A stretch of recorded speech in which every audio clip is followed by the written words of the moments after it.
স্বামী জ্ঞানলোকানন্দজি মহারাজ, স্বামীজির পৈতৃক আবাস ও সাংস্কৃতিক কেন্দ্র কলকাতা। আমরা মহারাজকে বরণ করে নেব কিছু সামান্য উপঢৌকনে।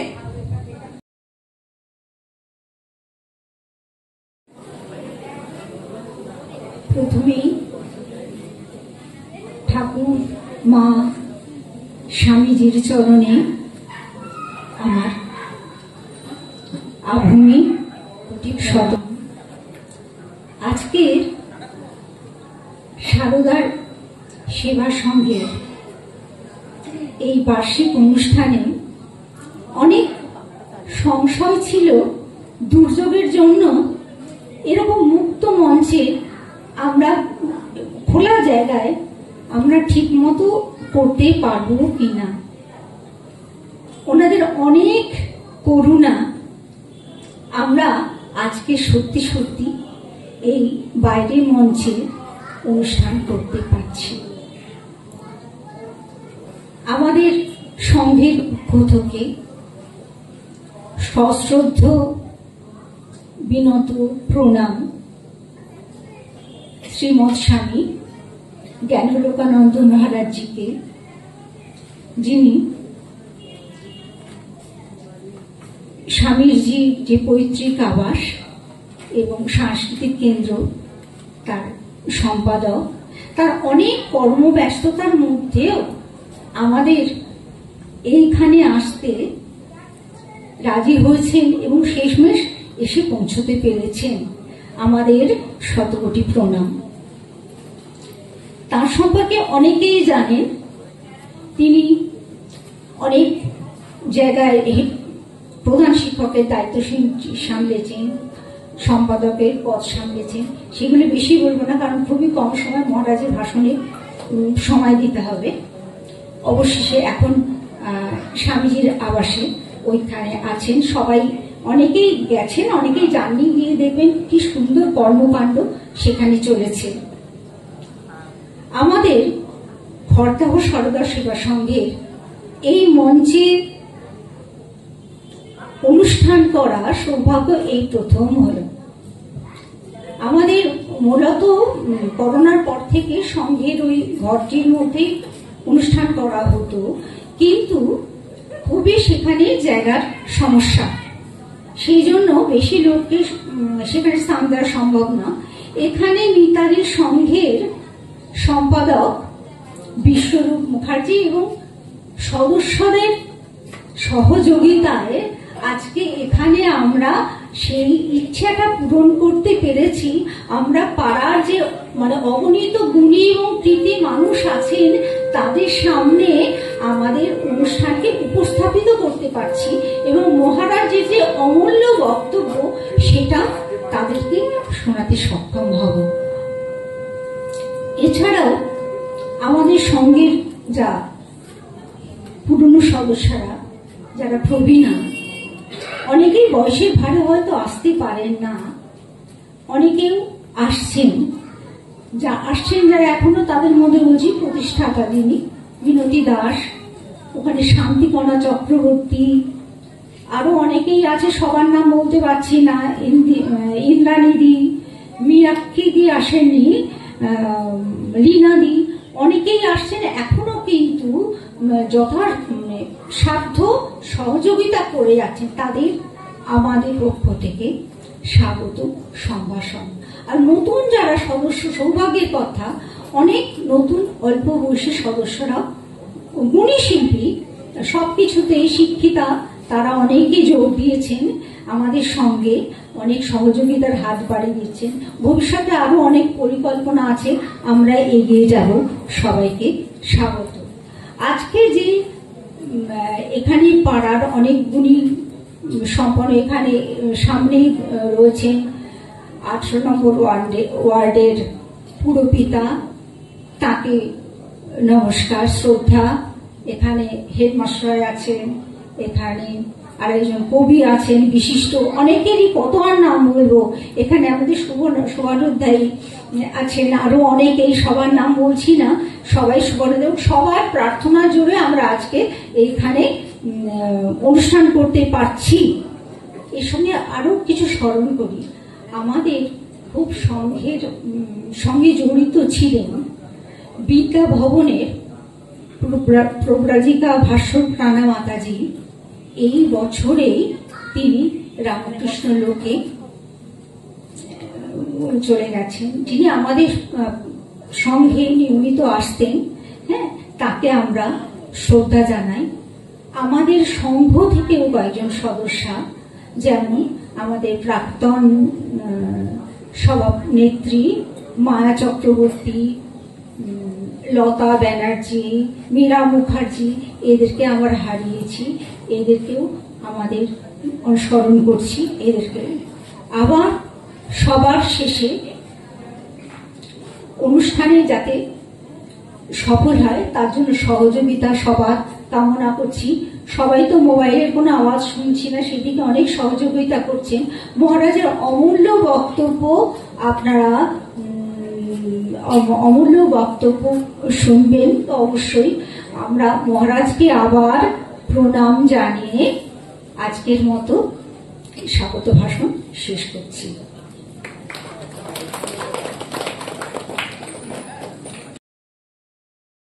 ভাষণ শোনার জন্য ঠাকুর মা স্বামীজি দিব্যত্রয়ী সম্পর্কে আমরা মহারাজের কাছ থেকে কিছু শুনে নেব।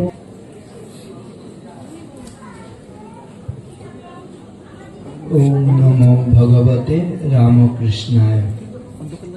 ভগবান শ্রী রামকৃষ্ণদেব, যুগ জননী সারদা দেবী এবং যুগাচার্য স্বামী বিবেকানন্দের চরণে ভুলুণ্ঠিত প্রণাম নিবেদন করি। শ্যাম সুন্দরজির চরণে ভূমিষ্ঠ প্রণাম নিবেদন করি। চৈতন্য মহাপ্রভু, নিত্যানন্দ মহাপ্রভুর জায়গা এসব, স্বাভাবিকভাবে তাঁদের চরণেও ভূমিষ্ঠ প্রণাম নিবেদন করি। সমবেত মাতৃমণ্ডলী, ভক্তমণ্ডলী, আপনাদের সকলকে শ্রদ্ধা নিবেদন করি, শুভকামনা জানাই। ছোটরা কেউ কেউ আছে, তাদেরকে আদর এবং শুভেচ্ছা জানাচ্ছি। কৃতজ্ঞতা জানাচ্ছি খর্ধ সারদা সেবা সংঘের পরিচালক মণ্ডলী, সকল মায়েদের, যারা আজকে তাদের বার্ষিক অনুষ্ঠানের আয়োজন করে আমাকে আসার একটি দুর্লভ সুযোগ করে দিয়েছেন। আমি একসময় রহড়া রামকৃষ্ণ মিশন বালকাশ্রমে থাকার সৌভাগ্য অর্জন করেছি। সেই সুবাদে এখানে শ্যামসুন্দর মন্দির, বলরাম হাসপাতাল, গঙ্গা, এসব অঞ্চলে স্থানীয় স্কুলগুলোতে আসার বিশেষ সুযোগ হয়েছিল। স্বাভাবিকভাবেই আমার সাধু জীবনের প্রথম অংশ যেহেতু এই অঞ্চলে কেটেছে, এই জায়গাগুলোতে এলেই একটা আলাদা উপলব্ধি, আলাদা একটা শিহরণ জাগে। তা আপনারা এখানে আবারও এখানে আসার সুযোগ করে দিয়ে আমার সেই পুরনো স্মৃতিগুলোকে আবার একটু জাগিয়ে দিয়েছেন। সেজন্য অনেক অনেক কৃতজ্ঞতা, শ্রদ্ধা, নমস্কার আদি জানাচ্ছি। সন্ধ্যাকাল, চারদিকে আলো জ্বলছে। এই আলো ঈশ্বরের আলো।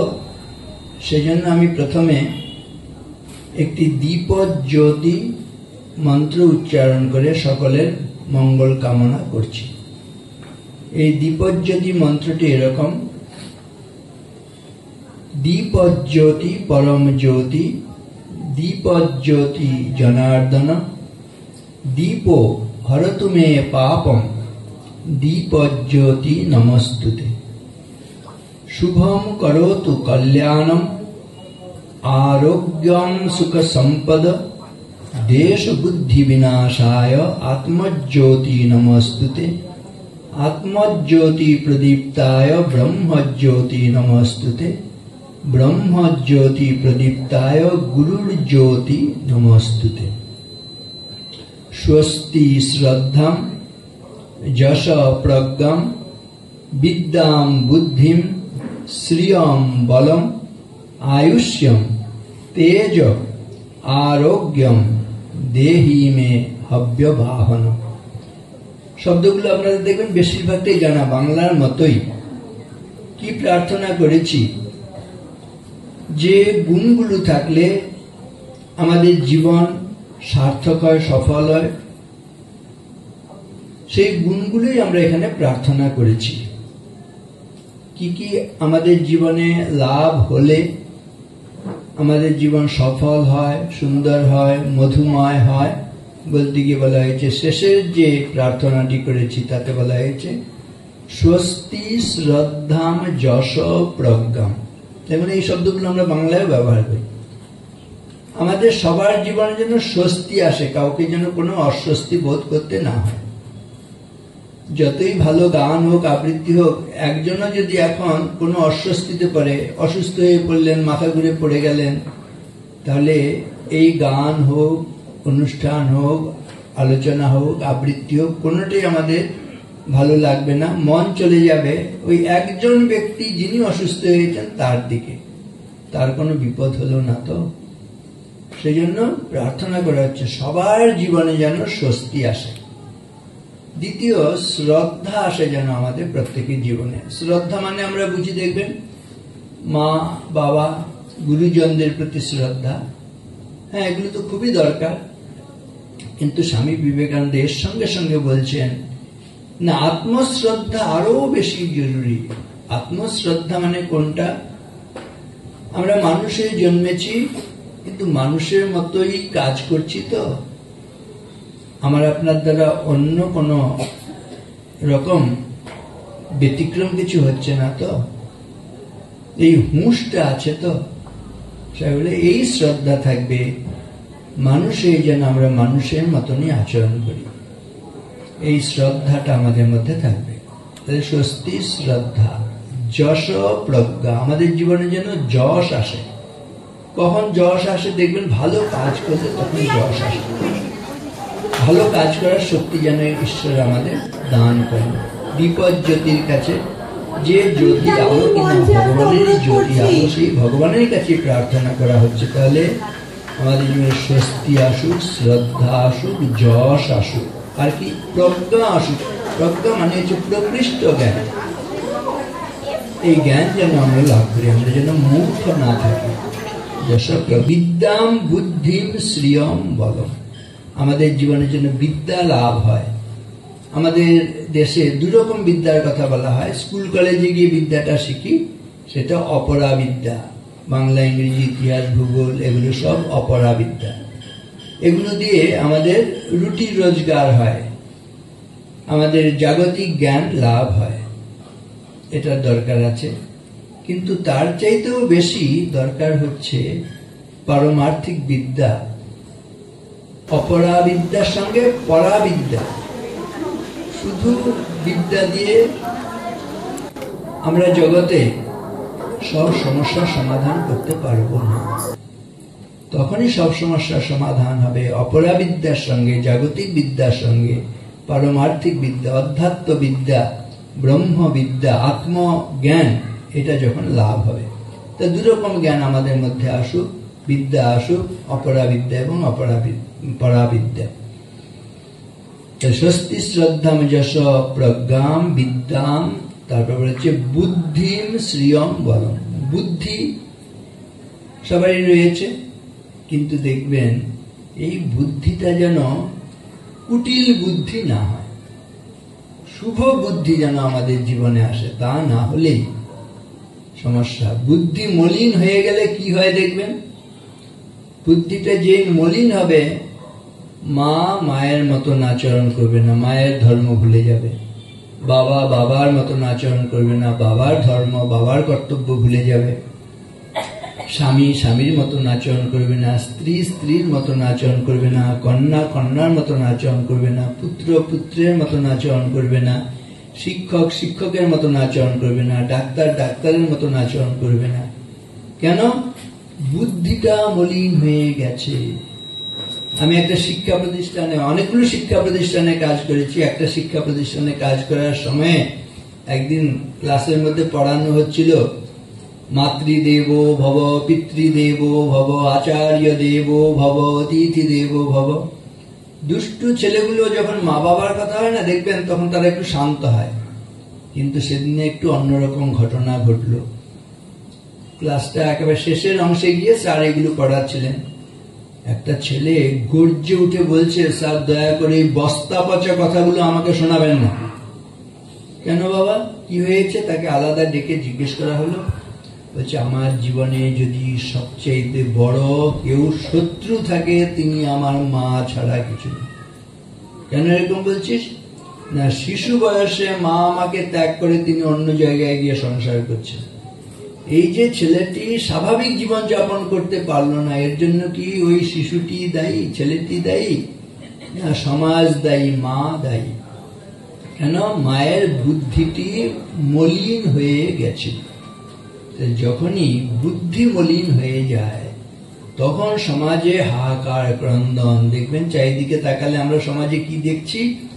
রবীন্দ্রনাথ বলছেন, হিংসার উৎসবে আজি বাজে, অস্ত্রে অস্ত্রে মরণের উন্মাদ রাগিনী ভয়ঙ্করী, দয়াহীন সভ্যতা নাগিনী তুলেছে কুটিল ফানা চক্ষের নিমেষে, গুপ্ত বিষ দন্ত তার ভরি তীব্র বিষে, হত্যা অরণ্যের মাঝে, হত্যা লোকালয়ে, কীটের গহ্বরে, অগাধ সাগর জলে, নির্মল আকাশে, হত্যা জীবিকার তরে, হত্যা খেলা চলে, হত্যা অকারণে, হত্যা অনিচ্ছার বসে, চলেছে নিখিল বিশ্ব হত্যার তাড়নে, ঊর্ধ্বশ্বাসে প্রাণপণে। চারিদিকে তাকালে দেখুন হিংসা হত্যা এর রাজ্য চলছে। হিংসা হত্যা কার কাজ? হিংসা হত্যা হচ্ছে পশুর কাজ, রাক্ষসের কাজ, দানবের কাজ।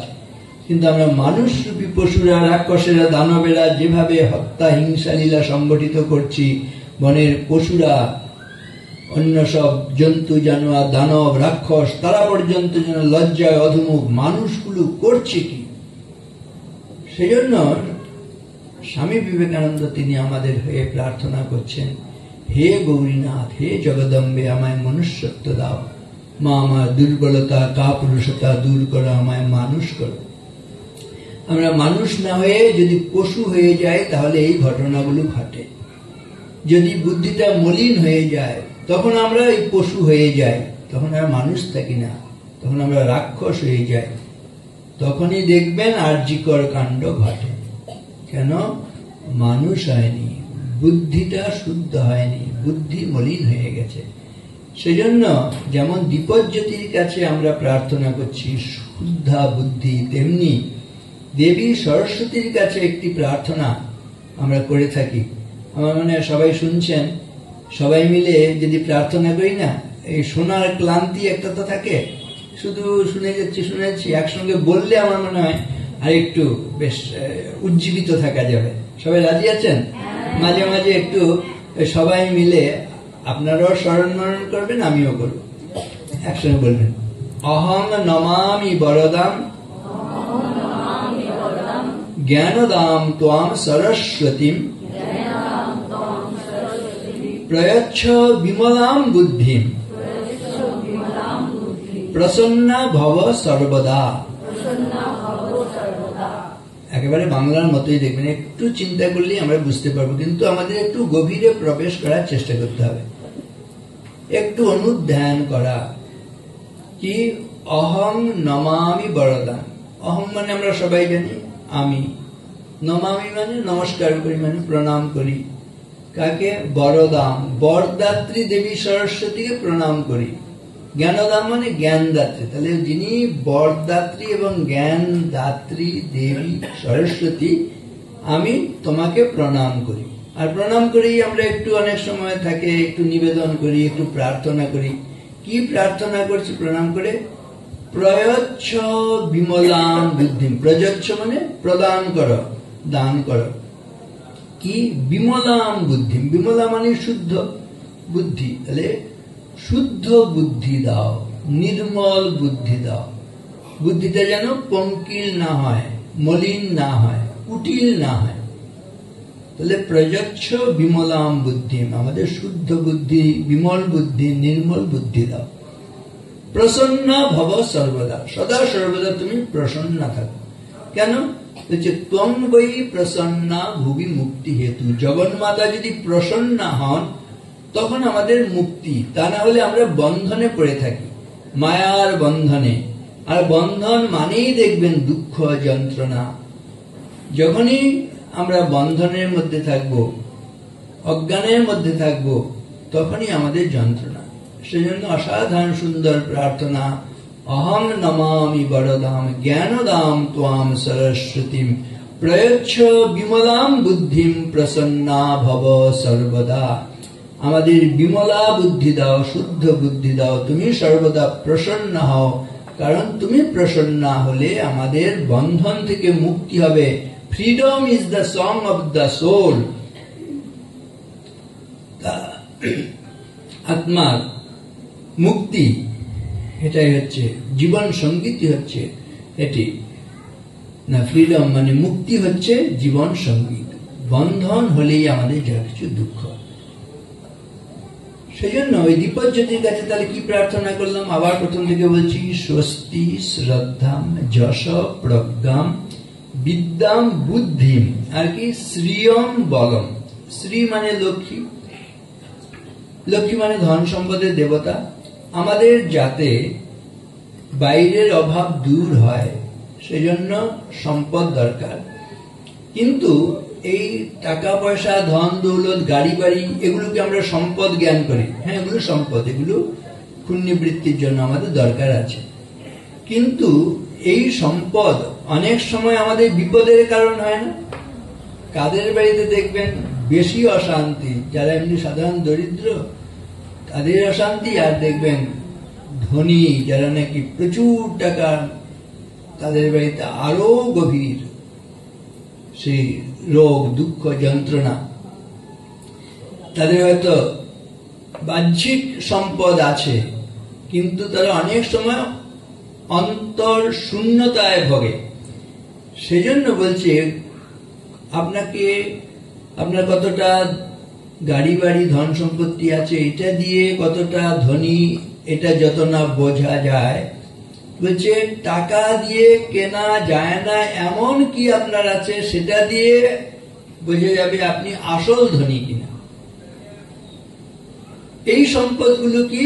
এই সম্পদগুলো দৈবী সম্পদ। এই জগতের সম্পদ, টাকা পয়সা, ধন দৌলত, গাড়ি বাড়ি, ব্যাংক ব্যালেন্স, এগুলো হচ্ছে জাগতিক সম্পদ। কিন্তু এগুলো থেকে দেখবেন এই সম্পদ থেকে অনেক সময় বিপদই আসে। কিন্তু যদি দৈবী সম্পদ থাকে তখন দেখবেন এই বিপদ থেকে আমাদের মুক্তি ঘটে। যার যত দৈবী সম্পদ থাকবে, এমনি বাইরের যে সম্পদ, টাকা পয়সা, ধন দৌলত, গাড়ি বাড়ি, দেখবেন চোরে চুরি করে নিতে পারবে। কিন্তু দৈবী সম্পদ কোনোদিন কেউ চুরি করে নিতে পারবে না, এটা আপনার একেবারে নিজস্ব। এই দৈবী সম্পদ কোনগুলো? দেখবেন এই সত্য, ক্ষমা, দয়া, প্রীতি, যেগুলো টাকা দিয়ে কেনা যায় না। যার মধ্যে টাকা দিয়ে কেনা যায় না এই সম্পদগুলো আছে, তিনি জগতে সবচাইতে ধনী ব্যক্তি। কহি দরিদ্র, জগতে কে দরিদ্র? তার হয়তো কোটি কোটি টাকা আছে, কিন্তু তৃষ্ণা বিশাল। তৃষ্ণা মানে বাসনা, আরো চাই, আরো চাই চাই চাই, নাই নাই, খাই খাই, পাই পাই, চাই চাই, এসবই চলছে না আমাদের। বহু কোটি টাকা, কিন্তু তার আরো চাই। বলছি এর মতন গরিব জগতে নেই। আর শ্রীমাংশ্চ, কে শ্রীযুক্ত, কে ধনী? যস্য সমস্ত দোষ, যা সন্তুষ্টি এসেছে না, আমার আর কিছু চাই না, হে ঈশ্বর শুধু তোমাকে চাই, আমার জগতে আর কোন ধন সম্পদ দরকার নেই। তুমি থাকলে, জগন্মাতা থাকলে, রাজরাজেশ্বরী থাকলে কোন সম্পদের আর কোন অভাব হবে? সেজন্য কে জগতে সবচাইতে ধনী? যার সন্তুষ্টি এসেছে, যে নির্বাসনা হয়েছে। সেজন্য শারদা মা বলছেন, এটা শারদা সংঘ, সেবা সংঘ। শারদা বলছে ভগবানের কাছে যদি চাইতে হয় না, নির্বাসনাটা চেয়ে নেবে। চাইতে গেলে কি হয়, একটা কাহিনী অনেক সময় আমি বলি। একজন ভক্ত ভগবানকে ডাকছে, হে ভগবান দেখা দাও, আর সঙ্গে সঙ্গে ভগবান দেখা দিয়ে দিয়েছে। দেখা দিয়েই বলছেন 3টি বর নাও। এবার আমাদের কি 3টি শুধু প্রত্যাশা? 3 লক্ষ বলার পরেও দেখবেন মনে হয় আরো কটা বাকি আছে, একটা লিস্ট করতে দিক, দেখবেন 3 লক্ষ বলার পরেও তবে মনে হবে আরো কয়েকটা বাকি। এইবার ভগবান তো বেশি সময় অপেক্ষা করবেন না। এবার তার মনে হয়েছে, সেই সময় একটা দুঃখের কথা মনে হয়ে গেছে, তার নাকটা ছিল খাঁদা। বলছে, হে ভগবান আমার নাক নিয়ে নাও। আর সঙ্গে সঙ্গে নাক নিয়ে নিয়েছে। যা চেয়েছে তাই পেয়েছে। পাওয়ার পরে কিন্তু তার মানে যে দুশ্চিন্তা ছিল সেটা কমলো না বাড়লো। দেখুন, একটা নাক ছিল তাও চলে গেছে, তাহলে তো এটা ভুল হয়ে গেছে, তাহলে সংশোধন করতে হবে তার মনে হয়েছে। আবার মানে দ্বিতীয়বার, হে ভগবান আমাকে নাক দিয়ে দাও। যে নাক দিয়ে দাও বলেছে, শুধু নাকের জায়গায় নাক না, বুকে, পিঠে, পায়ে সব জায়গায় নাক। তাহলে যেটা চেয়েছে সেটাই পেয়েছে। তা চাওয়ার পরে তাহলে উদ্বেগ, দুশ্চিন্তা কমলো না বাড়লো? যেটা চেয়েছে সেটাই পেয়েছে। পাওয়ার পরে কিন্তু দুশ্চিন্তা, উদ্বেগ অনেক গুণ বেড়ে গেছে। তারপরে তার মনে হলো, রে বাপরে, প্রথম চাইতে গিয়ে একটা ভুল করেছি, দ্বিতীয়টা আরো ভয়ঙ্কর ভুল করেছি, আবার 3 নম্বরটা চাইতে গিয়ে কি না কি চাইবো, তার চাইতে বাবা আমার যা ছিল তাই করেছি।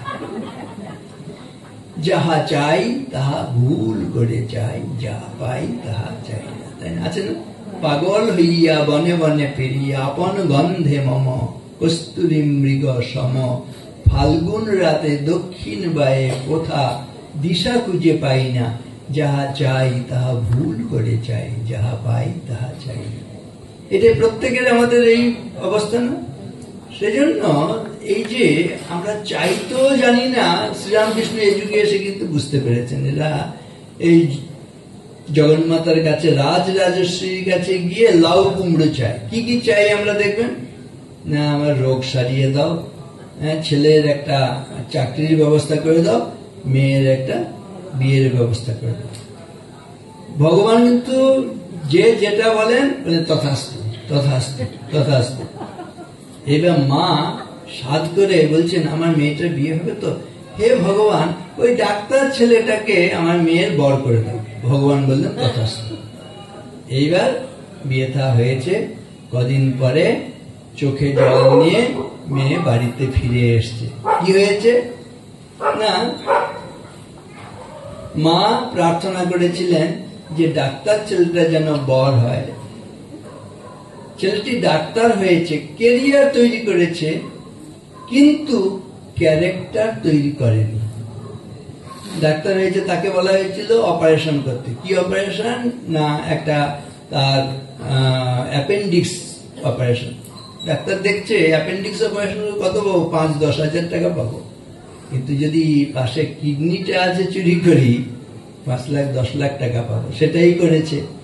সে কি আর ঘরে থাকতে পারবে? ধরা পড়লে সে তখন জেল খাটছে, হাজত খাটছে।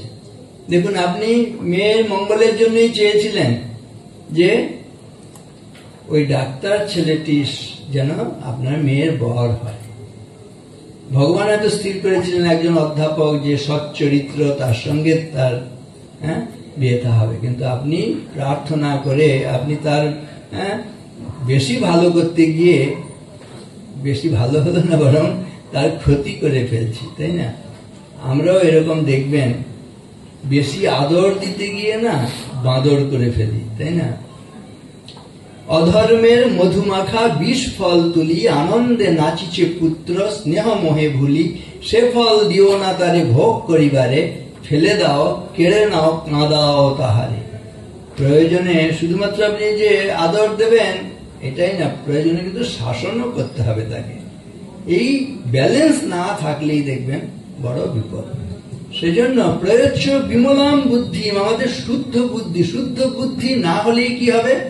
তাহলে শুদ্ধ বুদ্ধি না হলে মা মায়ের মতন আচরণ করবে, বাবা বাবার মতন আচরণ করবে, দাদা দাদার মতন আচরণ করবে না, শিক্ষক শিক্ষকের মতন, ডাক্তার ডাক্তারের মতন আচরণ করবে না।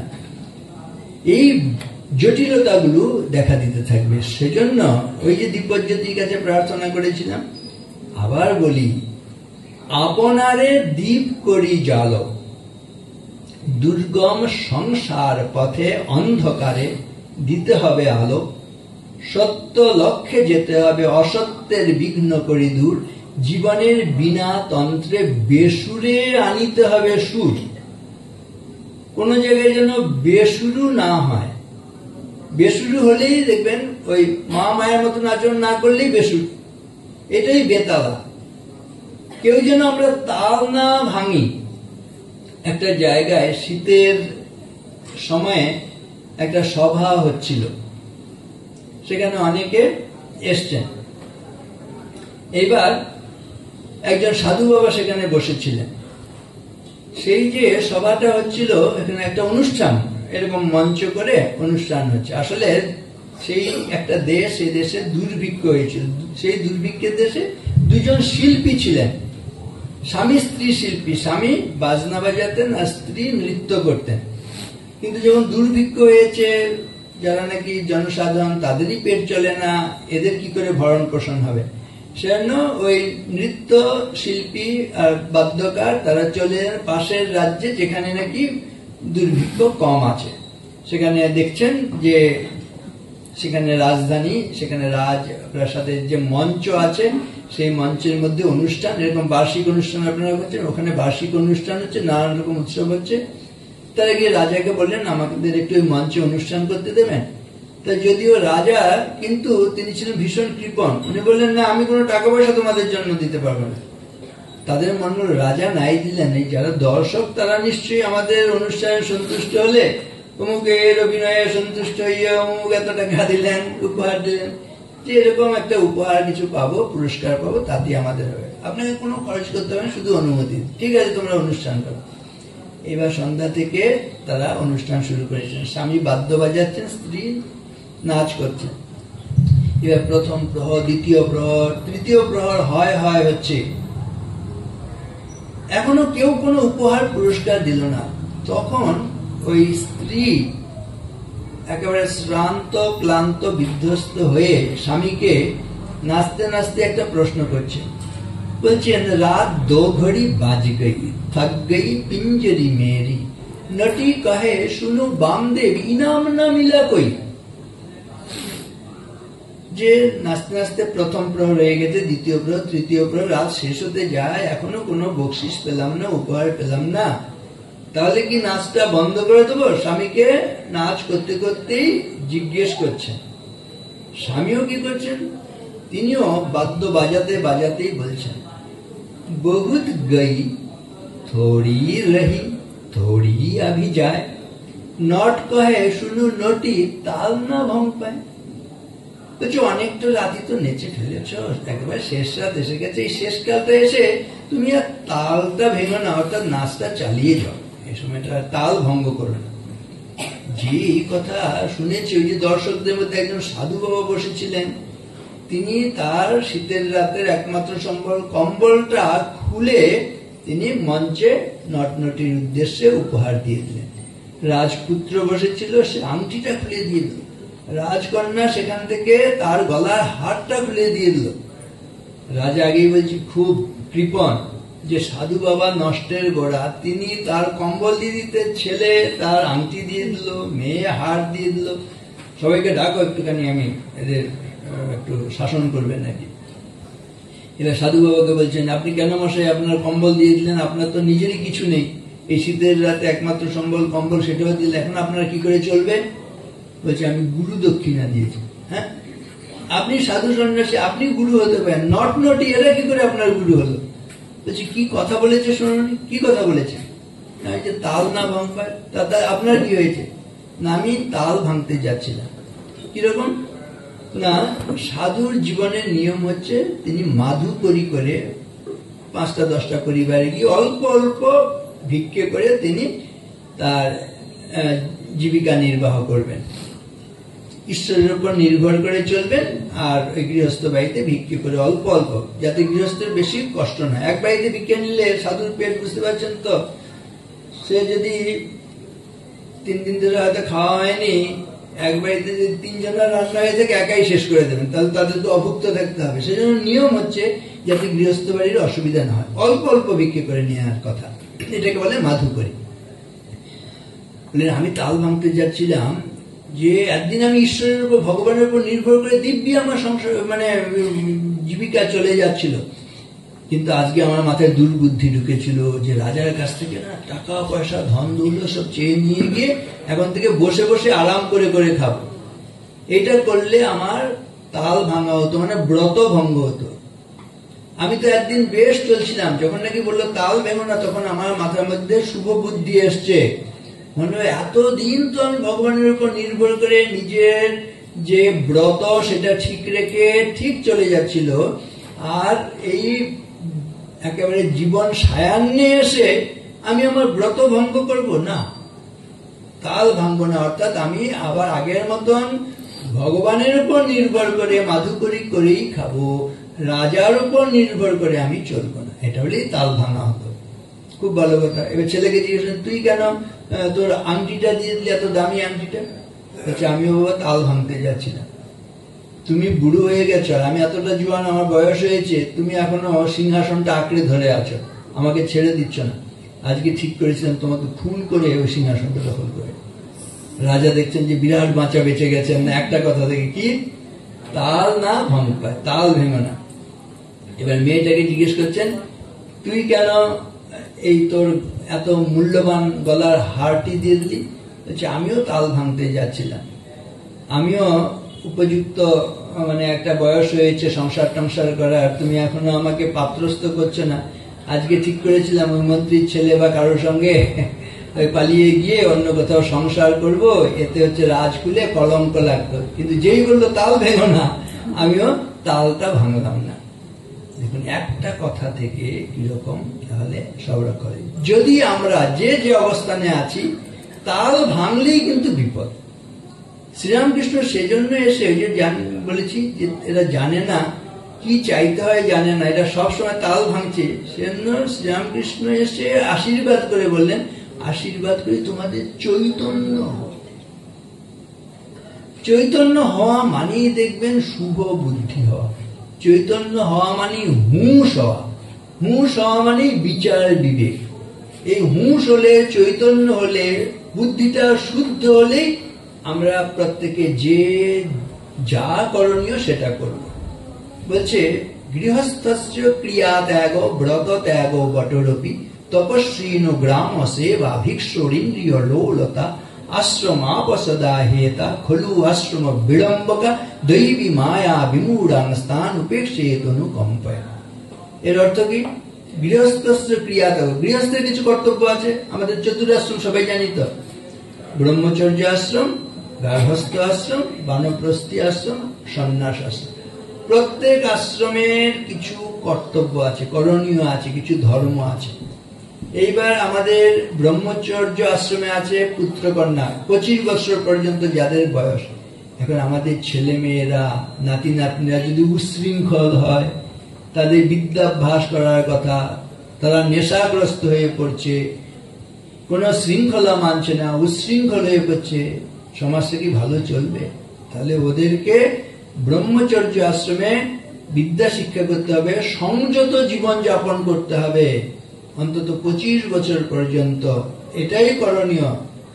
অন্যথা হলেই দেখবেন সেখানে হচ্ছে সেই পরিবারে কি দুঃখ যন্ত্রণা। একটি সন্তানের জন্য মা বাবা কত প্রার্থনা করেন, সেই ছেলে যদি এরকম কুলাঙ্গার হয়ে যায় তাকে নিয়ে কি কষ্ট যন্ত্রণা। তাহলে এটা হচ্ছে ব্রহ্মচারীদের একটা কতগুলো কর্তব্য আছে। এবার গৃহস্থ বলছে সবচাইতে বড় দায়িত্ব। সন্ন্যাস আশ্রম শ্রেষ্ঠ আশ্রম, কিন্তু গৃহস্থ আশ্রমকে বলছে জ্যেষ্ঠ আশ্রম। কারণ কি?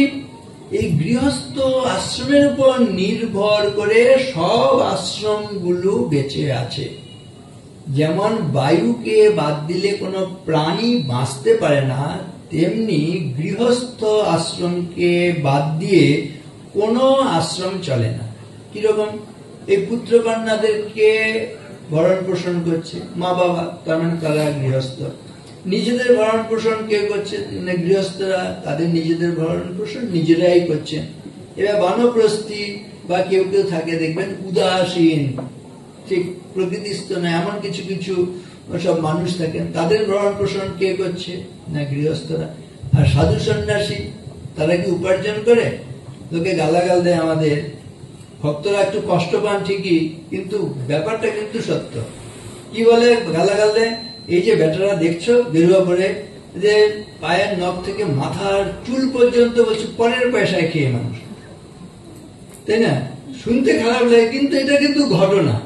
আমরা 1 পয়সা উপার্জন করি না, কিন্তু দেখুন আমরা কিন্তু রাজার হালেই আছি। কিন্তু রাজার হালে আছি মানে রাজার হালে কে রেখেছে? আপনারাই রাজার হালে রেখেছেন বলে, তাই না? আমাদের যা কিছু আপনাদের সব দানে হচ্ছে, তাই না? তাহলে দেখুন, তাহলে সব আশ্রম, সন্ন্যাস আশ্রম, বানপ্রস্থি আশ্রম, গৃহস্থ আশ্রম, ব্রহ্মচর্য আশ্রম, সব আশ্রমগুলোর ভরণ পোষণের দায়িত্ব হচ্ছে গৃহস্থ আশ্রম। সেজন্য বলছে এই গৃহস্থ আশ্রম যদি ভালো না থাকে, কোন আশ্রম ভালো থাকে না। কত বড় দায়িত্ব গৃহস্থ আশ্রম। ভালো গৃহস্থ না হলে ভালো ব্রহ্মচারী হবে না, ভালো গৃহস্থ না হলে ভালো গৃহস্থ হবে না, ভালো গৃহস্থ না হলে ভালো বানপ্রস্থি হবে না, ভালো গৃহস্থ না হলে ভালো সাধু সন্ন্যাসী হবে না, মা বাবা ভালো না হলে ভালো সন্তান হবে। স্বাভাবিকভাবে এই প্রত্যেকটা আশ্রমের জন্য ধর্ম কর্তব্য নির্দেশ আছে। এই ভগবান আসেন না, তিনি ধর্ম স্থাপনের জন্য আসেন। ধর্ম স্থাপন মানে কি এখানে হিন্দু ধর্ম, খ্রিস্টান ধর্ম, বৌদ্ধ ধর্ম, জৈন ধর্ম, এগুলো যা আছে আছে। আমি প্রত্যেকের ধর্ম আছে। ওই যে বললাম, মায়ের ধর্ম, বাবার ধর্ম, স্বামীর ধর্ম, স্ত্রীর ধর্ম, পুত্রের ধর্ম। আর এরকম আমরা যদি আমাদের কর্তব্য পালন না করে শুধু শুধু কৃষ্ণ কৃষ্ণ করছি, হরি হরি করছি, বলছে নিজের কর্তব্য অবহেলা করে, কর্তব্য না করে কেউ যদি শুধু কৃষ্ণ কৃষ্ণ জপ করে, হরি হরি বলে, বলছে সেই ব্যক্তি কৃষ্ণ নাম করে তিনি কৃষ্ণকে বিদ্বেষ করছেন। তিনি তার দায়িত্ব কর্তব্য পালন না করে যদি হরি হরি বলেন, তিনি হরি নাম করতে গিয়ে হরিকে বিদ্বেষ করছেন। বলছে কৃষ্ণ কৃষ্ণেতি বাদিন স্বধর্ম কর্ম বিমুখা কৃষ্ণ কৃষ্ণেতি বাদিন তে হরের দেশিন মূঢ়া ধর্মার্থম জন্ময়তে হরি। আমি এগুলো কিন্তু বানিয়ে বলছি না, প্রত্যেকটা শাস্ত্রের কথা ধরে ধরেই আলোচনা করার চেষ্টা করছি। তাহলে স্বধর্ম কর্ম বিমুখা, নিজের ধর্ম কর্তব্য বিমুখ হয়ে আছে, মানে সেগুলো পালন করছেন না, কর্তব্য করছেন না, এরকম যদি হয়, স্বধর্ম কর্ম বিমুখা কৃষ্ণ কৃষ্ণেতি বাদিন, কৃষ্ণ কৃষ্ণ বলছে, তে হরের দেশিন, তারা হরিকে কৃষ্ণকে বিদ্বেষ করছে, হরি নাম করে কৃষ্ণ নাম করে হরিকে কৃষ্ণকে বিদ্বেষ করছে। মূঢ়া মানে এরা মূর্খ। কারণ কি? ধর্মার্থম জন্ময়তে হরি। মাঝে মাঝে যে হরি জন্মগ্রহণ করেন ধর্মের স্থাপনার জন্য। ঠাকুর এই যুগে এসছেন কেন দেখবেন? আমি বলবো ধর্মের স্থাপনা। ধর্মের স্থাপনা, এখানে অধর্ম কি হয়েছে এগুলো নিয়ে তেমন আলোচনা নেই, কিন্তু আমি বলবো কোন যুগে যদি মানুষকে জ্যান্ত অবস্থায় পুড়িয়ে মারা হয়, সেটা কি অধর্ম নয়? এই যুগে কি ধর্মের গ্লানি হয়েছে ব্যাখ্যা নেই। কিন্তু ঠাকুরের আসার আগে সতীদাহ প্রথা এগুলো চলছিল কিনা, বাল্য বিবাহ, নারী জাতিকে সমস্ত রকম অধিকার থেকে বঞ্চিত করা, এগুলো চলছিল কিনা? বলছে বিশ্বের ক্রন্দন বিচলিত নারায়ণ আঁখি তার অশ্রুতে ভরিল, গোলকে হলো না ঠাঁই শিব জটাবাহী তাই শত ধারা ধরণীতে ঝরিল। ঠাকুর কিন্তু একা এলেন না, শত ধারা হয়ে এলেন। তিনি শারদা মাকে নিয়ে এসছেন, স্বামীজিকে নিয়ে এসছেন, স্বামীজির যে গুরু ভ্রাতারা আরো অন্যান্য যে ত্যাগী সন্তানেরা তাদের নিয়ে এলেন, আবার গৃহস্থ সন্তানদের নিয়ে এলেন। দেখুন এখানে বলরাম বাবু আছেন, মাস্টারমশাই আছেন, গিরিশ ঘোষ আছেন, আবার নারী ভক্তরাও তার মধ্যে আছেন, গোলাপ মা, যোগিন মা, গোপালের মা, এই যে সমস্ত গৌরী মা, এমনকি নিবেদিতা, তাই না? এদের দেখুন তিনি একা এলেন না। তাহলে বিশ্বের ক্রন্দন, বিশেষ করে বলবো নারী জাতির ক্রন্দন। এবং ঠাকুর কিভাবে এই নারী জাতির উত্তরণ ঘটাচ্ছেন, সেই যুগটা ছিল ওই নব্য শিক্ষিত, তাই না, ইংরেজি শিক্ষার সেই মোহে পড়ে এরা কি করছে, যুক্তিবাদী, তথাকথিত জড়বাদী, ভোগবাদী, যুক্তিবাদী, কালী মন্দির থেকে কালী মূর্তিকে বার করে এনে না রাস্তায় ছুঁড়ে ফেলে দিয়ে গুড়িয়ে দিয়ে বলছে, কি করতে পারলো তোমাদের দেবী কালী? ও তো একটা ন্যাংটো সাঁওতাল মেয়ে ছাড়া কিছু না। এইভাবে যাকে দেবী জ্ঞানের মানুষ আরাধনা করে উপাসনা করে, এইভাবে তখন সমাজটা এরকম চলছে। সেই যুগে ভারত ভাগ্য বিধাতা শ্রীরামকৃষ্ণকে যেন তিনি দূত করে পাঠালেন। তিনি কিন্তু একদম নীরব প্রতিবাদ, কোন স্লোগান ঝান্ডা দিয়ে এর বিরোধিতা করলেন না। তিনি নীরবে বসে ওই যে পাষাণময়ী, তার কোন পুরুষ দেবতাকে নিলেন না। দেখুন, মা ভবতারিণী তিনি একজন নারী মূর্তি, পাষাণময়ী, শুধু ভালোবেসে চোখের জলে মা দেখা দাও দেখা দাও করতে করতে মায়ের দর্শন পেলেন। আরো একটা দিন চলে গেল, মা এখনো দেখা দিলি না, কি হবে তাহলে? জীবন রেখে ওই আত্মবলিদান দিতে গেলেন, উনি মায়ের দর্শন পেলেন। একেবারে তিনি আনন্দ আনন্দ, সব দুঃখের অবসান। কিন্তু তিনি সেই আনন্দ নিয়ে বেশিক্ষণ থাকতে পারলেন না। যে কলকাতার দিকে ফিরে তাকালেন, দেখলেন এখানে মানুষগুলো অন্ধকারে কীটের মতন, তারা কিলবিল করছে, যন্ত্রণা, তাই না, পাচ্ছে। তাহলে তাদের কি করে এই অশ্রু মোচন করা যায়, দুঃখ মোচন করা যায়? তাহলে ওই বিশ্বের ক্রন্দন বিচলিত নারায়ণ, আখি তার অশ্রুতে ভরিল, গোলকে হলো না ঠাঁই, শিব জটা বাহিতাই, শত ধারা ধরণীতে ঝরিল। তাহলে তিনি তার ইষ্ট হিসেবে, দেখুন, একজন নারী দেবীকে তার ইষ্ট করলেন। তার গুরু হিসেবে ভৈরবী ব্রাহ্মণী, কে পুরুষ গুরু আছে ওটা নিয়ে আমরা তো খোঁজ রাখি না, কিন্তু ভৈরবী ব্রাহ্মণী একজন নারী। তার জগতে কাকে আমরা বেশি শ্রদ্ধা করি? ইষ্টকে, গুরুকে বেশি শ্রদ্ধা করি। সেই গুরুর আসন, ইষ্টের আসন দিয়েছেন নারীকে। এবং তিনি যে মন্দিরে পূজা স্বীকার করলেন, সেই মন্দিরের প্রতিষ্ঠাতা নেই, প্রতিষ্ঠাত্রী হচ্ছে রানী রাসমণি, তিনি একজন নারী। এবং সারা জীবন সাধনা করে যে সিদ্ধি লাভ করলেন, সিদ্ধির ফলটা কাকে দিলেন?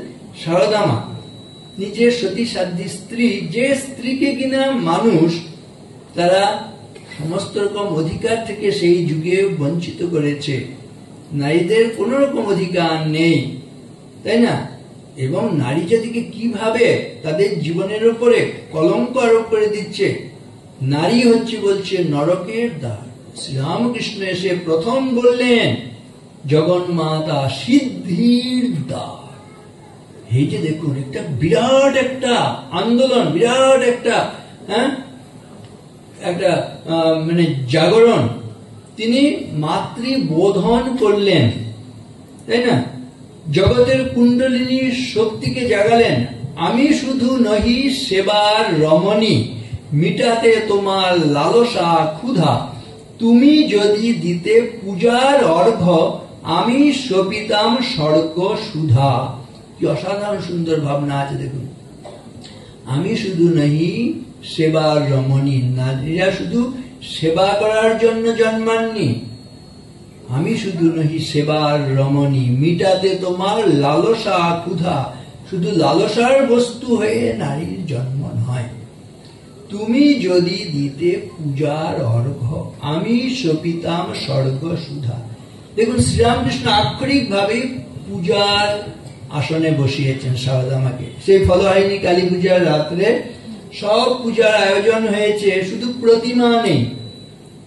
শারদা মাকে বলে রেখেছেন, পূজার সময় এলে তুমি এসে উপস্থিত হবে। যেই মা এসে উপস্থিত হলেন, ওই যে বেদী, যেটি শূন্য আসন, সেই শূন্য পূজার বেদিতে মাকে বললেন, তুমি কি ওখানে বসো। মাও সেই সময় সেই অর্ধবাহ্য দশা যেন তিনি সেখানে গিয়ে বসলেন। এবং সেখানে সমস্ত উপাচারে মায়ের শরীর অবলম্বন করে সেই দেবীকে আবাহন করলেন, তাই না? সেখানে সব তং বৈষ্ণবী শক্তি অনন্ত বীর্যা বিশ্বস্য বীজম পরমাসি মায়া সম্মোহিতম দেবী সমস্তমেত ত্বং বৈ প্রসন্না ভুবি মুক্তি হেতু। জগন্মাতা প্রচন্ড শক্তি, তিনি সেই শক্তিকে আবাহন করে সেখানে তিনি মাতৃবোধন করলেন। বৈষ্ণবী অনন্ত বীর্য, প্রচন্ড শক্তির অধিকারিণী, বিশ্বস্য বীজম, বিশ্বের সৃষ্টির মূল, পরমাসি মায়া, মায়া আর সম্মোহিতম দেবী সমস্ত, মায়ার দ্বারা সবকিছুকে মোহগ্রস্ত করে নেন। আবার ত্বং বৈ প্রসন্না ভুবি মুক্তি হেতু, তিনি প্রসন্ন হলে আমাদের সব বন্ধন থেকে মুক্ত হয়। এই প্রচন্ড সেই মাকে তিনি তাহলে সেখানে তার সমস্ত ফল সমর্পণ করলেন। এই যে আজকে আমরা এখানে একটু কথা বলতে পারছি, দেখবেন সেটা হচ্ছে শারদা মা। ওই মা হচ্ছেন স্বর্গ সুধা বিতরণ করছেন। ঠাকুর তো চলে গেলেন, শরীর শেষ হয়ে গেল, কিন্তু এরপর যারা তার নামে ঘর বাড়ি ছেড়ে এসছে তারা পথে পথে ঘুরে বেড়াচ্ছেন, ভিক্ষে করে খাচ্ছেন, কিন্তু উচ্চ উচ্চ আদর্শ নিয়ে। শারদা মাও ওই স্বামী বিরহে কাতর হয়ে তিনিও তীর্থে তীর্থে বেরিয়ে পড়লেন। আর তীর্থে গিয়ে দেখছেন এক একটা পশ্চিম ভারতে, উত্তর ভারতে বিরাট বিরাট মঠ মন্দির, সেখানে কত ঐশ্বর্য সম্পদ। তিনি দেখে বলছেন, ঠাকুর এখানে এত ঐশ্বর্য সম্পদ, আর তোমার নামে যারা ঘর বাড়ি ছেড়ে এত উচ্চ আদর্শ নিয়ে এসছে, এদের একটা মাথা গোঁজার ঠাঁই নেই, তুমি এদের একটা ব্যবস্থা করো। পরবর্তীকালে সেই প্রার্থনায় আমরা দেখি স্বামী বিবেকানন্দ তিনি বেলুড় মঠ প্রতিষ্ঠা করলেন।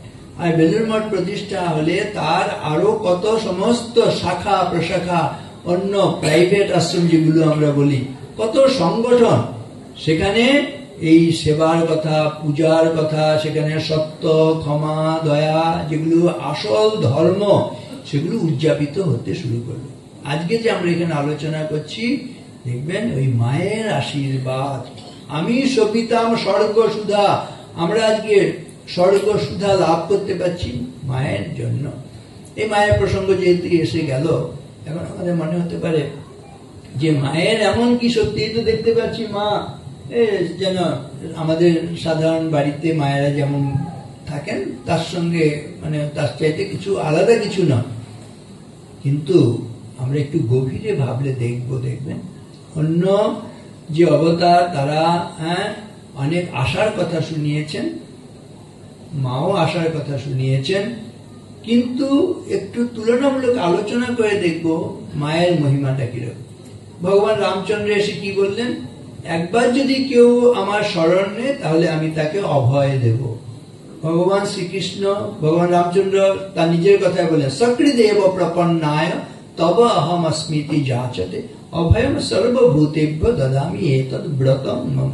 আমি একটা ব্রত নিয়ে এসেছি, যে এসে বলবে ও হে রাম আমি তোমার শরণাগত, আমি তাকে অভয় দেব। এমনকি দুরাচারী রাবণ, সেও যদি এসে বলে যে আমি তোমার শরণাগত, তাকেও আমি আশ্রয় দেব, অভয় দেব। খুব ভালো কথা। শ্রীকৃষ্ণ এসে কি বললেন, সর্বধর্মান পরিত্যজ্য মাম একম শরণম ব্রজ অহম ত্বা সর্ব পাপেভ্য মোক্ষয়িষ্যামি মা শুচ।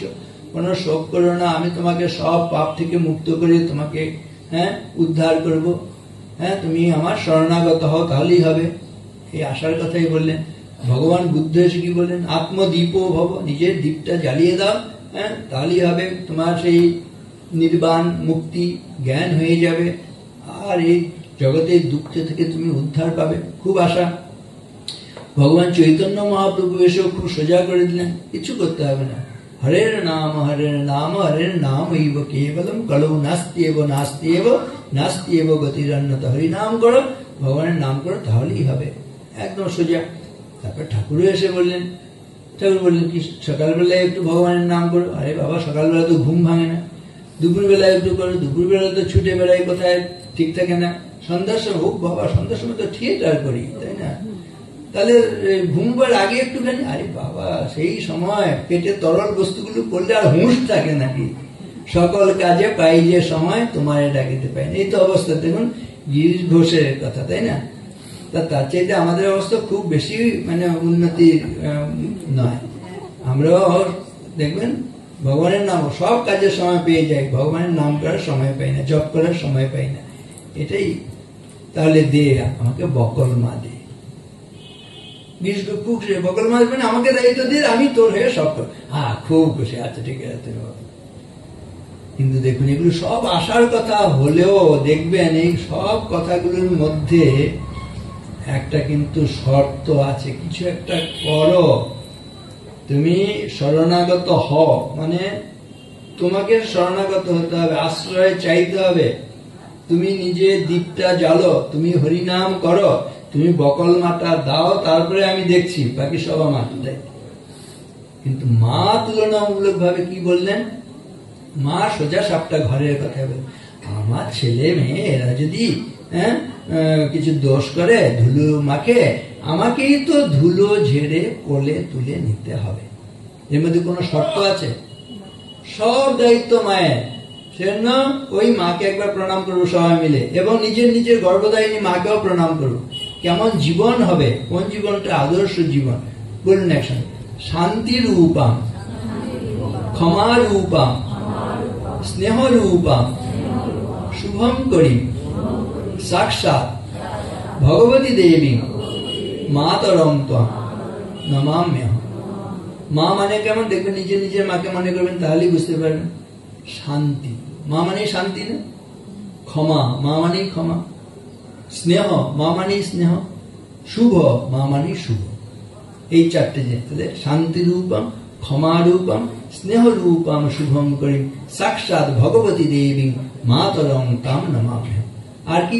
যৎ প্রসাদাৎ জগৎ দৃষ্টম পূর্ণ কামো যদাশিষা প্রত্যক্ষ দেবতা ওই মে তুভ্যম মাত্রে নমো নমঃ।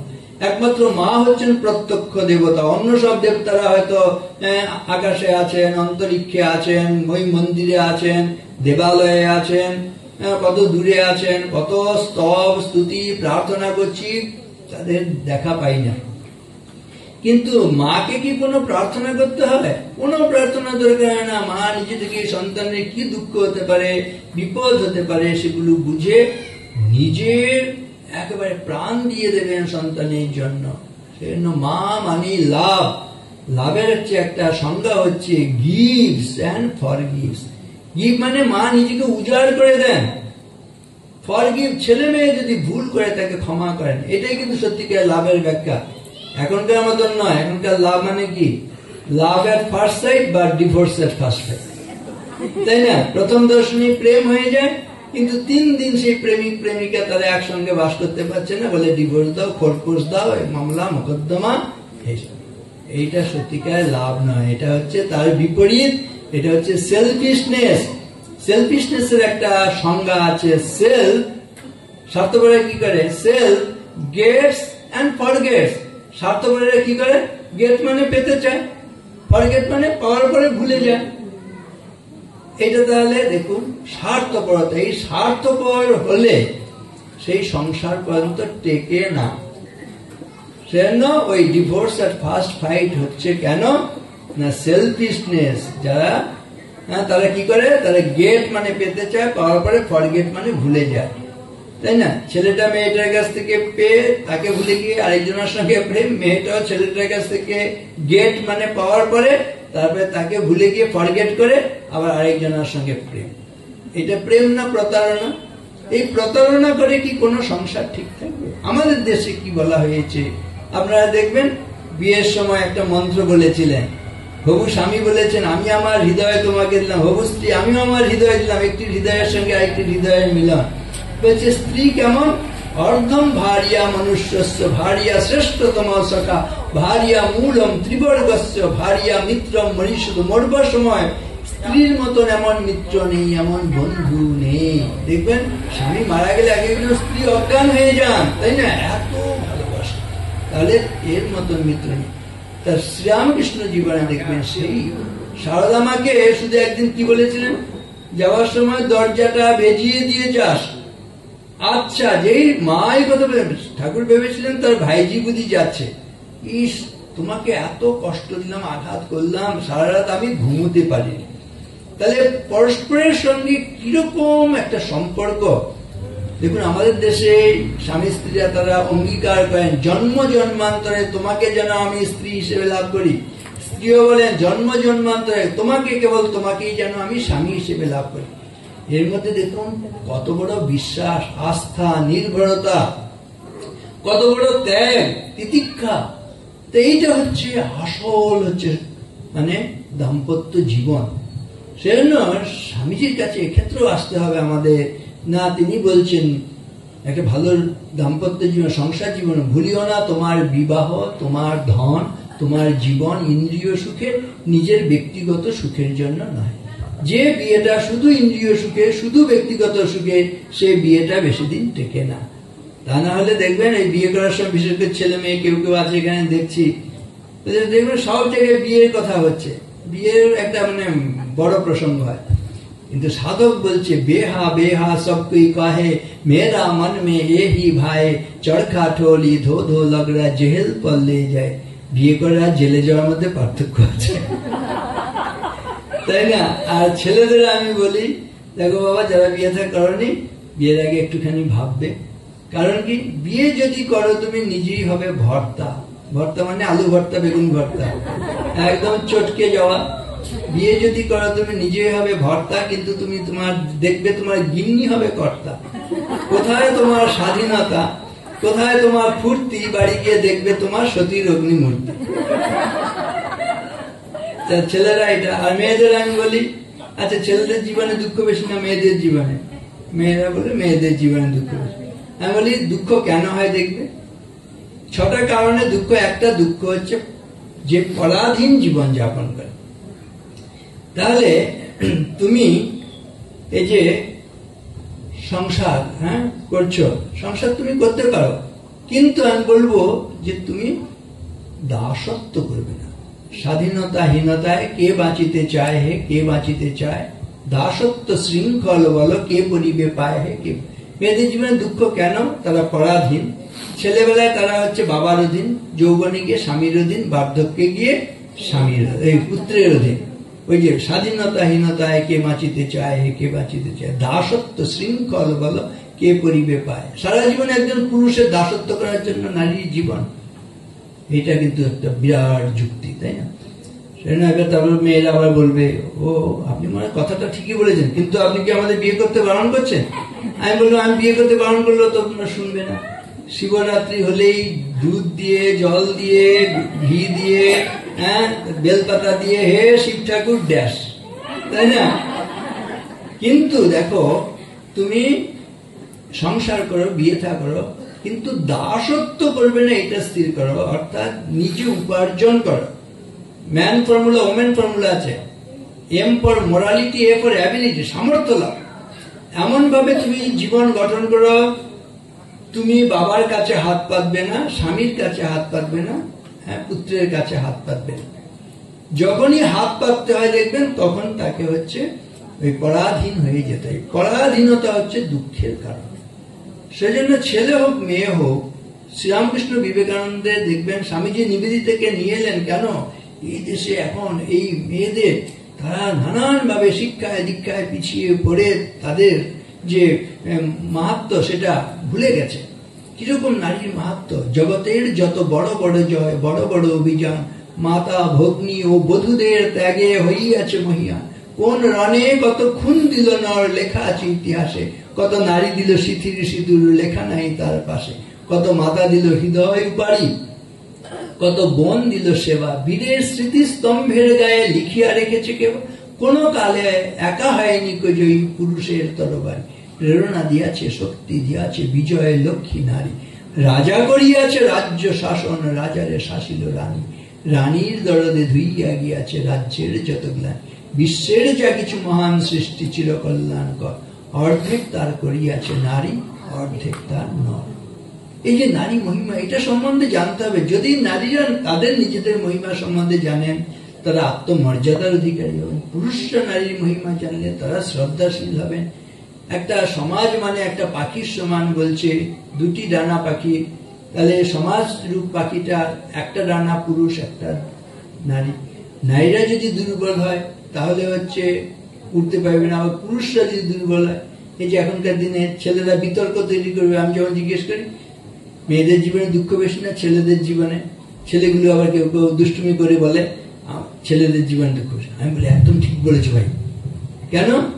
এখনকার যা দিন এসছে, মেয়েরা শিক্ষায় দীক্ষায় এত এগিয়ে যাচ্ছে, পুরুষগুলো তারা পিছিয়ে পড়ছে। একটা হাজবেন্ডস অ্যাসোসিয়েশন হয়েছে চেন্নাইয়ে। হে মহামান্য আদালত, ওই স্ত্রীদের হাত থেকে আমাদের বাঁচান, তাই না? এই যে তাহলে পরাধীন হবে। এই যে এখনকার দিনে শিক্ষায় দীক্ষায় ছেলেরা পিছিয়ে গিয়ে তারা এই স্ত্রীর কাছে দাসত্ব করছে। এই দাসত্ব যেখানে, সেখানেই কষ্ট। সেখানে এটা কখনো হবে না। একটা সমাধান হবে। সত্যিকারের কিরকম জীবন হবে। স্বামীজি বলছেন all expansion is like contract. আসলে শুধু যদি মানুষ হয়ে যায় আমরা, বিচার যদি থাকে, হুঁশ যদি থাকে, তাহলে আমাদের সব সময় কিন্তু চলে যাচ্ছে। এই হুঁশ, এই কথাটা বলেই শেষ করি। সময় প্রসঙ্গ এসছে। সময় আমরা কিসে দেখি? ঘড়িতে দেখি, তাই না? ঘড়ি মানে ওয়াচ। ওয়াচ কথার আরেকটা অর্থ আছে, আমরা যেন সময় নষ্ট না করি। Time wasted is life wasted. দিন যায় ক্ষণ যায়, সময় কাহার নয়, বেগে ধায় নাহি রহে স্থির, সহায় সম্পদ বল সকলি ঘুচায় কাল, আয়ু যেন সেই আয়ু সূর্য মোর বহিতেছে পাটে, কোথাও ব্রহ্মময়ী এসো তুমি। সময় কিন্তু চলে যাচ্ছে। কাল পচতি ভূতানি, কাল সংহরতে প্রজা, কাল সুপ্তেষু জাগর্তি, কালো হি দুরতিক্রম। কালের হাতে কারো রক্ষা নেই, এটা আমরা সবাই জানি। এইটা বুঝিয়ে নিয়ে এমন যে মানুষের শরীর পেয়েছি, লব্ধ্বা সুদুর্লভমিদম বহু সম্ভবান্তে মানুষ্যমর্থদমনিত্যমপীহ লোকে তূর্ণম যতেতন পতেদনু মৃত্যু যাবৎ নিঃশ্রেয়সায় বিষয় খলু সর্বত্র সাত। 84 লক্ষ জনি ভ্রমণ করার পরে মানুষ হয়েছে, সব ইন্দ্রিয় ভোগ এতগুলো জীবনে হয়েছে। বলছে মানুষ জীবনে আমি হুঁশ নিয়ে বাঁচতে পারি, বিচার বিবেক নিয়ে বাঁচতে পারি। এই মানুষ জীবনে যদি আমি আপনি হুঁশ নিয়ে, বিচার বিবেক নিয়ে যদি না থাকি, চৈতন্য নিয়ে যদি না বাঁচি, জীবন ব্যর্থ। সেজন্য কি করতে হবে? ওয়াচ ফর্মুলা মনে রাখতে হবে। ওয়াচের হচ্ছে সময় সম্বন্ধে আমাদের সচেতন হতে হবে। কেউ সময় নষ্ট করে না। দেখবেন ছেলেবেলায় পড়েছেন, পিঁপড়ে কি সময় নষ্ট করে? মৌমাছি সময় নষ্ট করে? মৌমাছি মৌমাছি কোথা যাও, নাচি নাচি দাঁড়াও না একবার ভাই, ওই ফুল ফোটে বনে যাই, মধু আহরণে দাঁড়াবার সময় তো নাই। ছোট পাখি কিচিমিচি ডাকি ডাকি, কোথা যাও বলে যাও শুনি, এখন না কব কথা আনিয়াছি তৃণলতা, আপনার বাসা আগে বলি। পিপিলিকা দল বল ছাড়িয়া, কোথা যাও যাও ভাই বলি, শীতের সঞ্চয় চাই খাদ্য খুঁজিতেছি, 6 পায়ে পিল পিল চলি। কেউ সময় নষ্ট করছে না, আমরা মানুষ সময় নষ্ট। তূর্ণম যত দ্রুত চেষ্টা করো, নিঃশ্রেয়সায় মানে মুক্তির জন্য। এই বন্ধনে পড়ে যে কষ্ট পাচ্ছি, এই মানুষ জীবনে মুক্ত হওয়া সম্ভব। হুঁশ নিয়ে চলো, বিচার বিবেক নিয়ে চলো, তা না হলে জীবন ব্যর্থ হয়ে যাবে। সেজন্য ওয়াচ ফর্মুলা মনে রাখবো। ওয়াচ কথার একটা অর্থ যেমন ঘড়ি, সময়, আরেকটা হচ্ছে ওয়াচ করা মানে লক্ষ্য রাখা। কি কি বিষয়ে লক্ষ্য রাখবো? এই ওয়াচ ফর্মুলার মধ্যে আছে। ডাব্লিউ ফর ওয়ার্ড, কি কথা বলছি সেদিকে লক্ষ্য রাখবো। এ হচ্ছে অ্যাকশন, কি কাজ করছি সেদিকে লক্ষ্য রাখবো। দুষ্কর্ম কুকর্ম করছি না সৎকর্ম, ঠিক আছে? টি হচ্ছে থট, কি চিন্তা করছি সেদিকে লক্ষ্য রাখবো। সি হচ্ছে ক্যারেক্টার, চরিত্রটা কেমন সেদিকে লক্ষ্য রাখবো। এইচ হচ্ছে হ্যাবিট। সহজে মনে রাখা যাবে নিশ্চয়ই ওয়াচ ফর্মুলা। ডাব্লিউ দিয়ে ওয়ার্ড মানে কি কথা বলছি, কুকথা বলছি না সুকথা বলছি। এ দিয়ে অ্যাকশন মানে কাজ, কুকাজ করছি না সৎকর্ম করছি। এ টি দিয়ে থট, চিন্তা, কুচিন্তা না সুচিন্তা করছি। সি হচ্ছে ক্যারেক্টার, সচ্চরিত্র না দুশ্চরিত্র হচ্ছে। এইচ মানে হ্যাবিট, কেমন স্বভাব অভ্যাস হচ্ছে সেদিকে। এইটাকে একটু সাজিয়ে নিতে হবে। Watch your thought, they become your word. Watch your word, they become your action. Watch your action, they become your habit. Watch your habit, they become your character. Watch your character, they become your destiny. Destiny মানে ভাগ্য। আজকে দুর্ভাগ্য হচ্ছে, মানে নরক ভোগ হচ্ছে। কেন দুর্ভাগ্য হচ্ছে? দেখবেন আপনি কুচিন্তা করেছিলেন। কুচিন্তা কখন করি? কুসঙ্গ করলে। কুসঙ্গ থেকে কুচিন্তা হলো, কুচিন্তা করতে করতে কু কথা মুখ দিয়ে বেরিয়েছে, মুখ দিয়ে কু কথা বলতে বলতে হাত দিয়ে কু কাজ করেছে, হাত দিয়ে কু কাজ করতে করতে কু অভ্যাস হয়েছে, কু অভ্যাস হতে হতে কুচরিত্র মানে দুশ্চরিত্র, দুশ্চরিত্র হতে হতে দুর্ভাগ্য হয়েছে মানে নরক ভোগ হচ্ছে আজকে। তাহলে নরক ভোগের জন্য দায়ী কি? কুসঙ্গ। তাহলে কি করতে হবে? ঠিক বিপরীত, কুসঙ্গের পরিবর্তে সৎসঙ্গ। সৎসঙ্গ করলে সুচিন্তা হবে, সুচিন্তা করতে করতে মুখ দিয়ে সুকথা বেরোবে, সুকথা বলতে বলতে হাত দিয়ে সৎ কাজ হবে, সৎ কাজ করতে করতে সু অভ্যাস তৈরি হবে, সু অভ্যাস হলে সৎ চরিত্র হবে, সৎ চরিত্র হলে সৌভাগ্য মানে স্বর্গসুখ। তা এই যে ফর্মুলা, ওয়াচ ফর্মুলা, শেষে আরেকটা বলে, আপনাদের মাথাটা গরম হয় না তো? হয় না? না হয়? হয়। একজনও বলতে পারবো না মাথা গরম। যখন মাথা গরম হবে না, তখন আরেকটা ফর্মুলা, যেমন ওয়াচ ফর্মুলা মনে রেখে ভালো জীবন যাপন করতে পারবেন, তেমনি এবিসি ফর্মুলা মনে রেখে ভালো জীবন যাপন হবে। এবিসি তো ভুলি না, সবচেয়ে তো সোজা তো। এবিসি কি শিক্ষা দেয় বলুন? A for always, B for B, C for cool. Cool মানে তো আগুন, তো আগুন, আগুন নয় ঠান্ডা। আচ্ছা, আমার ভুল হচ্ছে। তাহলে যখন আগুনের মতো হবে মাথাটা, তখন এটা মনে করুন এবিসি। একজনকে বলছে তাড়াতাড়ি চাটা নিয়ে এসো, তো এখনো চা হচ্ছে না। বলছে আমি তো চাটা আগুনেই করছি। চা তো আগুনেই করে, তা কি করলে হতো? বলছে মাথায় বসালে হতো। মাথায় বসালে তাড়াতাড়ি হতো, মাথাটা এত গরম হয়, ঠিক কিনা? তা যখন নাকি এরকম মাথা গরম হবে, তখন এবিসি মনে করবেন কি অলওয়েজ বি কুল। আর কুল করার জন্য কি করবেন? বলছি build one factory in your head, that is ice factory. মাথার মধ্যে একটা বরফের কারখানা। আর কি? আর 3টে কারখানা বানালে দেখবেন জীবনটা সুন্দর হবে। কি? Build one factory in your mouth, that is sweet factory or sugar factory. মুখের মধ্যে একটা কারখানা, সেটা হচ্ছে মিষ্টির কারখানা, নাহলে চিনির কারখানা। কারণ কি? এই কোমল জিহ্বা দিয়ে এত বাজে কথা বলি, মানুষ আত্মহত্যা করে, মৃত্যু ঘটে। দেখবেন কথা সহ্য না করতে পেরে মানুষ কত আত্মহত্যা করছে। অস্বীকার করতে পারেন? জিহ্বার মধ্যে একটা হাড় নেই, একটাও কোন কি বলে ধারালো কিছু নেই, শক্ত বস্তু নেই, কিন্তু এই কোমল জিহ্বা দিয়ে এত কঠিন কথা বলি মানুষ আত্মহত্যা করে। সেজন্য মুখের মধ্যে একটা যেন চিনির কারখানা বা মিষ্টির কারখানা বানে, এরকম কথা না বলি। Build one factory in your heart, that is love factory. কিন্তু ওই এখনকার লাভ নয়, লাভের ফার্স্ট সাইড ডিভোর্সের। সত্যিকারে ওই লাভ গিভস এন্ড ফরগিভস, এই কারখানা। তাহলে build one factory in your heart, that is love factory. আর build one factory in your hand, that is skill factory. হাতটা হবে স্কিল, মানে দক্ষ, নিপুণ, কোনো না কোনো গুণ থাকতে হবে। গুড বয়, গুড গার্ল, কিন্তু গুড ফর নাথিং হলে হবে। আপনাকে আমাকে শ্রদ্ধা করে ভালোবাসবে কেন? কোনো কাজী অকর্মা হলে, অপদার্থ হলে কেউ ভালোবাসবে? সেজন্য কোনো না কোনো গুণ ঈশ্বর আমাদের মানুষ করে পাঠিয়েছেন, মানে কোনো না কোনো গুণ আছে বলেই মানুষ হয়েছেন, তার নাহলে মানুষের শরীরটাই হতো না। সেজন্য কোন গুণটা নিয়ে আমি চলবো, সেই স্কিলটা, দক্ষতাটা, সেটা জেনে নিয়ে সেটার বিকাশ ঘটাবো, তাহলে জীবন ব্যর্থ হয়ে যাবে, তাই না? তাহলে দেখি মনে আছে কিনা। তাহলে আমাদের জীবনটাকে আমরা এই এতগুলো ফ্যাক্টরি করার পরে জীবনটাকে স্যাটিসফ্যাক্টরি করব।